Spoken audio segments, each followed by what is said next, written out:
and gentlemen, Victor Rudь.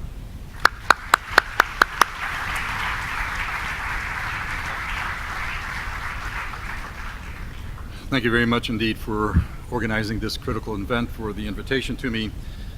Ukraine has had quite some experience in dealing with the Kremlin, not just a few generations or 80 years, but centuries.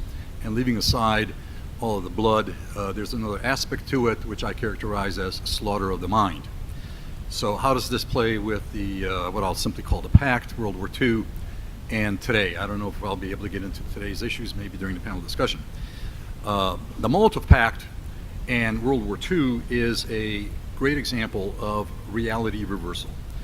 The creation of a hallucination, a hologram that converts predation and aggression into victimization. Victimization then translates into accusing others that oppose you as the aggressor. A component to that is the West. That approach has found a very receptive ground and audience in the West today. Several elements are glaring. One is a gross ignorance of history, a stupendous naivete, a total lack of any strategic instinct, greed, and yes, outright, very directly, very honestly, just outright stupidity. Let me read something to you. This is Stalin talking to the Yugoslav communists in the Kremlin a month before the end of World War II. The war shall soon be over. We shall recover in 15 or 20 years, and then we'll have another go at it. Another go at it. Now, if you have any questions about what that means, let's go back to Stalin in August of 1939 before the signature of the pact. Our choice is clear. Our task is to ensure that Germany be engaged in war for as long as possible, and that Britain and France be exhausted.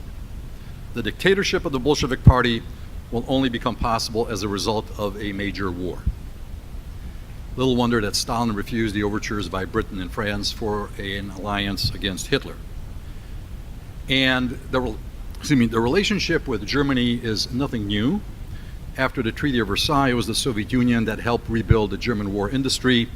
Germany used Soviet territory for military maneuvers, the construction of joint munitions plants, a huge volume of war material, raw materials and foodstuffs plundered from Ukraine in large measure were shipped to Germany, and the highest level of Soviet good transfer to Germany occurred between 1939 and 41.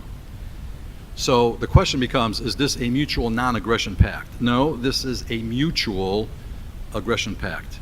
Stalin was not an ally of Hitler. That suggests secondary position and subservience. Stalin was a partner, a joint venturer with Hitler in beginning the war. Hitler admired Stalin. Read the memoirs of Valentin Berezhkov, who was Stalin's favorite interpreter during the Ribbentrop discussions and at Yalta with FDR and Churchill. And Berezhkov was very, very clear that Hitler admires Stalin's cruelty and his ruthlessness. And both countries had their terminology for undesirables. Jews were vermin for Hitler, Slavs were Untermenschen, and Stalin regarded Ukrainians, when you go into the OGPU files from the early 30s, Stalin regarded Ukrainians as ethnographic material.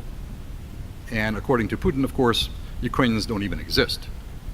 So in terms of this theme of victimization, 25, 27 million quote-unquote Russians killed, no, these were Soviet citizens. The highest proportion was suffered by Belarus. The absolute largest quantity of humans killed was in Germany.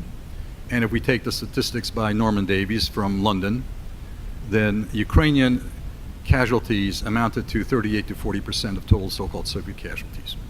The total number of Ukrainian civilians killed was more than the total number of military deaths suffered by the United States, Germany, France, Italy, England, and Canada combined. No surprise, because what was the reason for the war in Europe?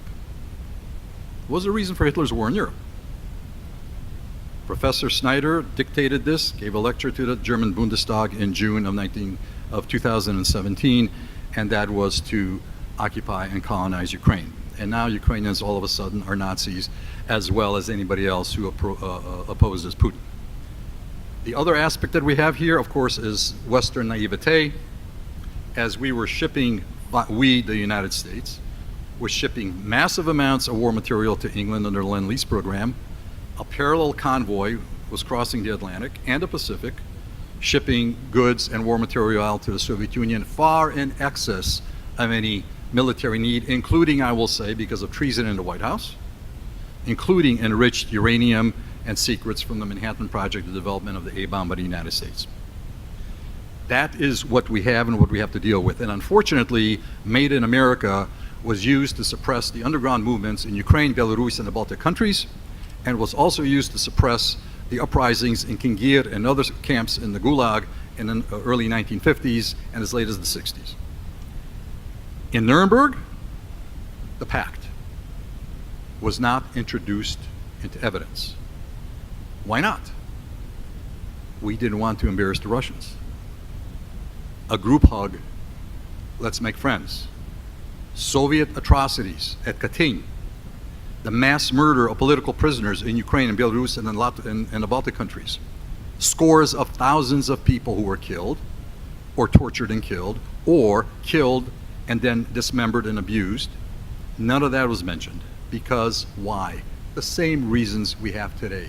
Let us not embarrass the Russians. The truth tellers, Soviet refugees after World War II in the camps in Germany, the forced repatriation of these people who survived Hitler and Stalin now had to survive the forced repatriation by US and British troops back to the Soviet Union. Some were abducted here in Canada, the United States, and in England. Some were killed by Allied forces, others committed suicide, others wound up in the Gulag. That is the perversity of World War II and Western involvement in terms of the victims of the Soviet Union. I could go on and on and on. I'll make one or two comments in terms of parallel today.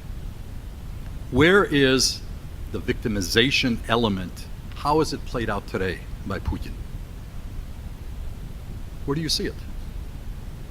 Crocodile tears about the fall of the Soviet Union. All of a sudden, here are the terms: humiliation, disorientation, confusion, lost pride, sadness, defensive, monumental injustice, dispossession, insult, trauma, revenge. Excuse me? We are put psychologically, unconsciously, subliminally, not we, not you, not 90% of this audience, but the typical American, West European is psychologically, unconsciously put into a position of being on the defensive. That is always, always the Russian psychological tactic. Blame, excuse, deny, dismiss, but above all, always demand and accuse.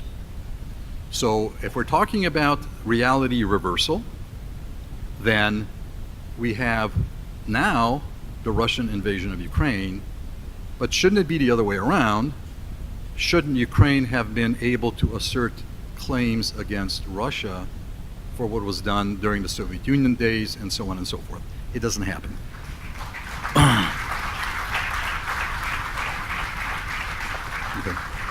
Okay. We may get into some of the current relevance of all this in the panel discussion. I don't know, but I'm anxious to give the last gentleman an opportunity at the podium. Thank you.